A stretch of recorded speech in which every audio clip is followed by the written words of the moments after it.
Alors, une des pistes, on sait, c'était notamment les énergies alternatives. Nous avons en ligne Denis Abeille, le directeur adjoint de Kaol Sol. Vous êtes avec nous?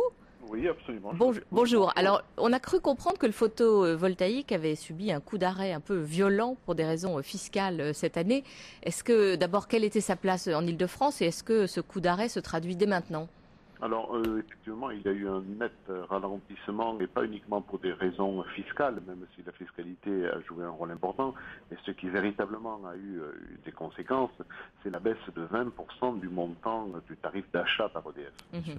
Parce qu'on est passé de 58 centimes à 46 centimes, et donc, bien évidemment, pour le ménage qui se pose la question de s'il investit ou pas, et qui cherche au-delà de la possibilité qui lui est offerte d'avoir un rôle en tant qu'éco-citoyen, de savoir s'il peut y trouver une rentabilité, eh bien évidemment, la rentabilité est énormément amoindrie, et donc effectivement, ça rend probablement plus difficile la décision de passer à l'action.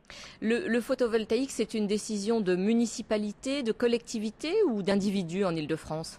Alors, selon les informations que nous pouvons collecter, bien évidemment que ce qui joue un rôle important, c'est la sensibilisation aujourd'hui quand même qu'il y a à cette question. Mais je pense que la décision est une décision qui, heureusement, et bien évidemment, est avant tout une décision individuelle ou en tout cas une décision de famille. Claude Bassin-Carlier, sur cet aspect-là, peut-être? Alors, vous posez la question par rapport au photovoltaïque. Euh, il faut bien voir que les gains actuellement les plus importants, et peut-être les plus urgents, sont les gains dus à la maîtrise de l'énergie, l'efficacité énergétique.